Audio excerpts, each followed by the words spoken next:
You're tuned in to Gardening with Daddy Pete. Thank you so much for joining us again. As we talked last time, we were having a good discussion on raised beds, where to put them, how to construct them, how to fill them, what to use, what not to use, more or less the pros and cons of raised beds, which is always a plus to have a raised bed because it's constructed right, if it's filled right, and it's in the right location. Now, you went ahead and you have built your raised bed. You've got it filled. So with your soil, you've got it ready to go. So what do we put in it? Now, that's a good question. So let's talk about this because this makes all the difference in the world. If you're a first-time gardener, please pay attention to this. Now, if you'll go back to some of our other videos that we've done with Gardening with Daddy Pete, you'll know that I'm a stickler and for keeping a gardening journal. This is when this comes in the most. It helps you from year to year. You can look back, and if you did make mistakes or the weather was the problem, where you bought seed, maybe the seed, where you bought your transplants, et cetera, then that way you have a record of it. You'll also have a record if you keep your temperatures, rainfall, what went on, and what the production was of your crop. How well did it perform for you? These are things, so when you plan your garden for the next year, you'll know what to do, what I need to change, what I need to try. All right, let's decide what to put in those raised beds. First of all, are we wanting to grow herbs? Do you want to grow veggies? Do you want to grow a bulb or a root crop? Maybe you want to grow a little ball. So we're going to talk about that. But first of all, you have to make a decision, what do you want to grow? And make sure that you think about, and this is when you need to do your research. And again, you can go to your local extension office in your county. You can go on the web. Here in North Carolina, NC State Extension is great for that. Gives you all the trials that's been done, gives you varieties, times to plant. It gives you what to expect, what diseases to look out for, what insects to look out for, how to combat those. So it's a world of knowledge. Go to your extension page in whatever state you're in. That way that you get the varieties that work well for you. It also gives you the times to plant in your raised bed that works past the frost dates, because most of your vegetables, unless it's a cold weather crop, tends to be very, very sensitive to frost. Another thing in your county, if you'll go to your county extension office also, they do have master gardeners, and most counties, those master gardeners will help you use their expertise. All this is free for the asking, so make sure that you do it. I always say that extension is the best kept secret in the world, and not only do they offer it in gardening and landscaping, but then they do in canning, because you're going to have these crops. Maybe you want to preserve them that way. They give you the tips on freezing, just all the different things. A lot of people have canners. They want to get them checked. Usually extension offers a class or a time where they actually check your canners, check your seals, do all that. So I just threw that in for extra, so make sure you use your extension, and this helps you, all right? Okay, let's just say that we're going to start out and we're going to grow we want to grow green beans. Okay, I found out that for spring crops going into the summer, you've got some major crops that everybody wants to plant, and usually that's green beans, that's tomatoes, peppers, cucumbers, and zucchini or squash. That seems to be the big ones. Again, we talked about in the last video when we were constructing a raised bed. I don't recommend so much making raised beds for sweet corn. It takes a lot of space. You get a one-time crop with corn. It grows for, depending on the variety, 75 to 100 days, and you get 1 to 2 ears per stalk, and then it's over, it's gone.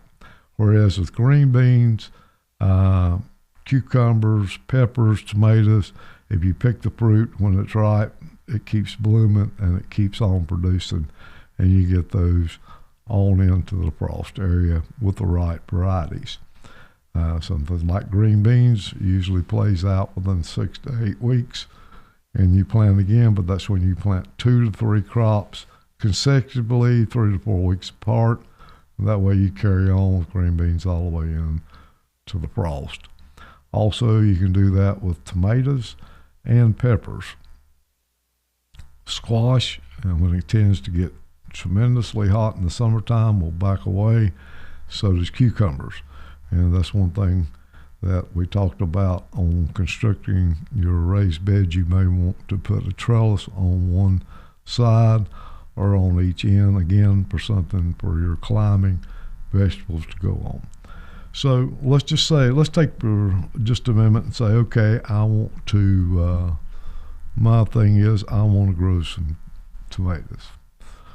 Now, there's also stuff that you can go on to your extension page, or you can look it up, and I would recommend that you go to the your state extension service, because everything that they've put on their page has actually had studies done, it's had trials done, and it's not somebody's opinion, it's a fact. Now, the thing that to consider is companion planting. Just like in a real world where everybody doesn't get along, vegetables have the same problem. So there's some vegetables you don't want to plant in the same bed with other vegetables. Okay? Number one, write that down. Companion planting. Some vegetables planted with each other actually help their growth and actually helps deter some diseases and some insects. So again, companion planting, you want to look that up. That's a big thing. And it really does make a difference. Number two, make sure whatever you're picking, vegetable-wise or whatever, if you're planning on saving the seed, you want to use an heirloom variety or a open you want a open pollinated type seed. Okay? And what I'm saying that is you've got 3 different types of seed out here that you want to go, or plants, and you need to make sure, if you're planning on saving the seed, is you go with a heirloom seed. Now, heirloom seed are open pollinated. The thing about that is you don't want to plant tomato here, one variety, and a tomato right beside of another variety. They can cross, especially they're both heirloom open pollinated. Another one example is beans will cross. Just about any open pollinated heirloom plant will pollinate or cross pollinate with another. And that's usually the way that we've got our hybrids, is between 1, 2, or 3 different heirlooms that would cross and then produce this. And that's something that we want to do. If we want to keep our seed true to what it is, we need to make sure that we do give that space so they do not cross. Cucumbers will do that. I have seen squash and zucchini cross. So these are things you want to think about. And if you just have one bed, you're probably going to need to keep one variety in it. Now, let's talk about, a lot of people like green beans. You can use a climbing or a pole type green bean, use a trellis for that, keep those going, and put those in the garden. I do know that with that, you can go ahead. Let's just say we're doing tomatoes in the bed. we're going to do tomatoes instead. There's two different types of tomatoes. You've got indeterminate and determinate tomatoes. An indeterminate tomato is going to be more like your heirloom tomatoes. They're going to vine out more. They're going to get higher. Some of them will go 6-7 foot tall. Again, you need them either caged. You need them beside a trellis where you can keep time. But one good thing about an indeterminate tomato is they are going to grow all season and produce fruit. Now, a determinate tomato is more of a bushy type tomato, doesn't grow as leggy or as long, but they usually come on and usually all at one time, one crop. A lot of your soup companies or growers that provide for soup companies or someone for tomatoes or that gets it all at one time, they harvest the whole field at once, replant again and go. That's not what we're after in our backyard raised bed garden. We're looking for something that's going to produce us a fruit or a veggie all the way till frost. So an indeterminate heirloom tomato is number one. And I told you a while ago that I was going to tell you the difference in this type, three different types of seed. Number one is your heirloom. You can save those or open pollinate. Number two is a hybrid seed. Those have been crossed usually between 2 or 3 different heirloom varieties and made one, which is usually a better variety. But you can't keep the seed. You never know what it's going to be the next year. With the heirloom, you're always going to have the same year after year. A hybrid, you have no idea, and some years it may not even produce. And then number 3, we have the GMO seed. GMO seeds have been genetically modified so that 9 times out of 10 that seed, so they could actually live through an insecticide or a herbicide. Not always, but biggest part of the time. So stay with the heirloom or with a hybrid seed. If you do not care about saving seed and you like the hybrid variety a little bit better. And well, I'll use tomatoes again. On a hybrid seed, you've got a lot of them there. A lot of your older varieties of heirlooms would get a wilt sometimes. You'll see on these new hybrid varieties, they're more wilt resistant. You've got your better girls, your better boys, just to name a few. Pink girls, I mean, there's on and on. That's a hybrid variety, and that's fine. That's a good seed. It's a good plant. It's a good tomato, and it's nothing like a GMO. But you are not able to save the seed out of that. Now, if you want to stay with the old timey, which I think has a lot better flavor, and you've got your heirloom varieties like German Johnson, June Pink. There's the pink tomatoes. One thing with these old heirlooms are you might have a tomato and then they'll grow big, and it may be smooth and perfect. The next one may be rough and knotty. That's just the way they grow. You've got the Cherokee Purple, which is a great tomato. Darker, kind of a purple tint on the tomato, great flavor. Mr. Stripey, yellow tomato, red stripes, again, an heirloom variety, huge tomato, they're great.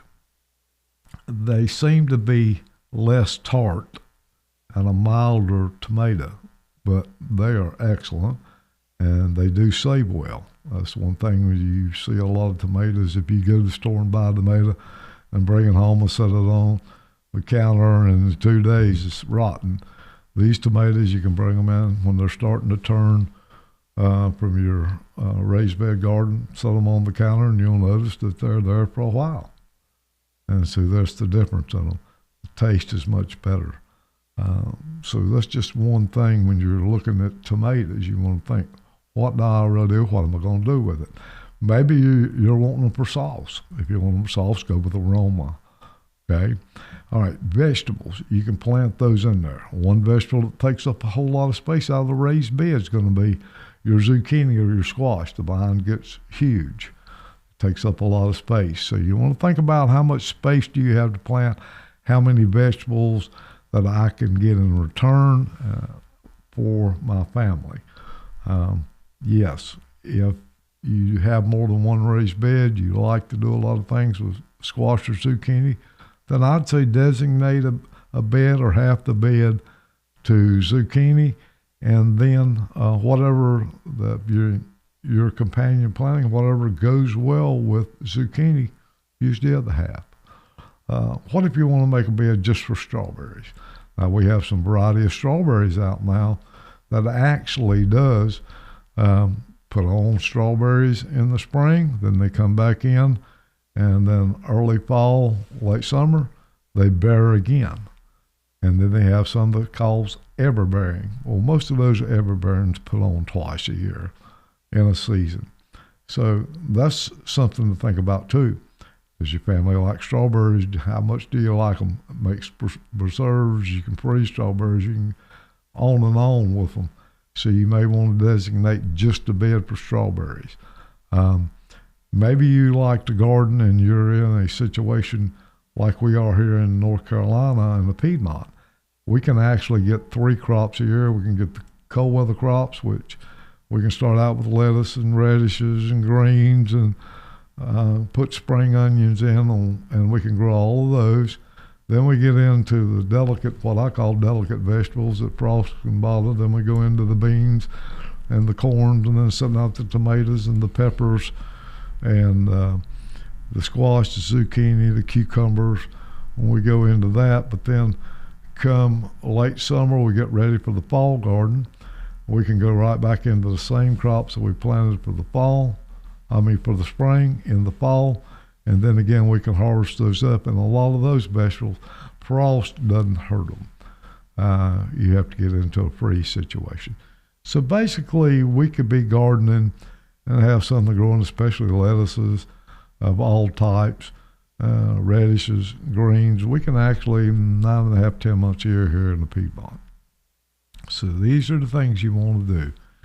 Make sure that your beds are as full as they can go with a crop that you and your family enjoy to eat, whether it be the strawberries. You could even have beds for just assigned to blueberries or for blackberries, raspberries. Either one of those would be fine.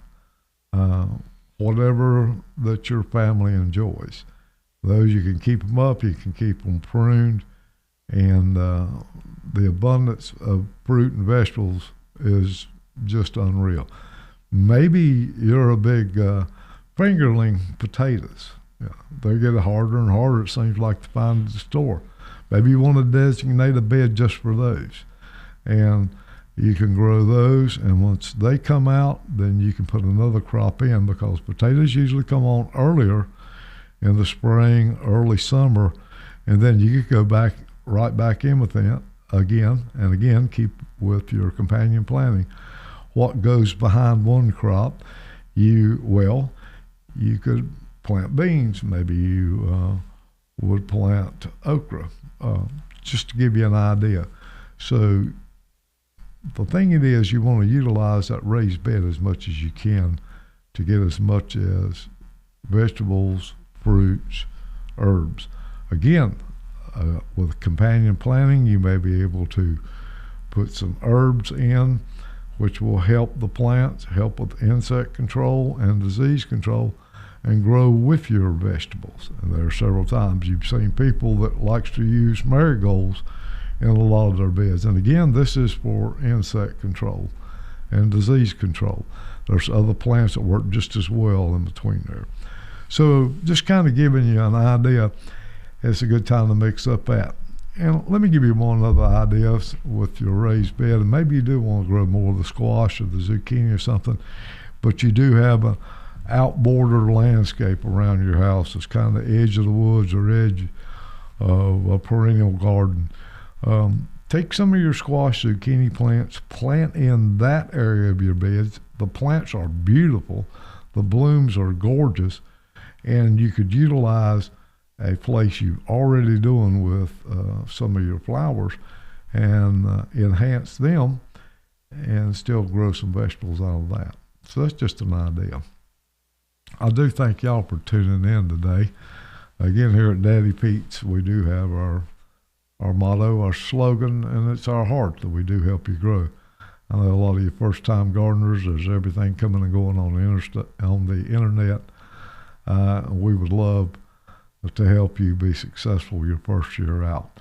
Please visit our website, which is daddypete's.com. You can click on the archive of our videos, of our podcast, of our YouTube videos that hopefully will give you some good ideas. If you don't see it there, we have a place where you can ask a question or make a comment. We'd love to hear from you.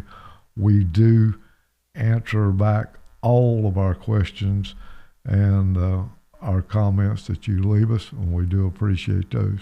If you get a chance, go to our website, daddypetes.com again, and take the time, stroll through there and look at all the different products that we do provide for your landscape.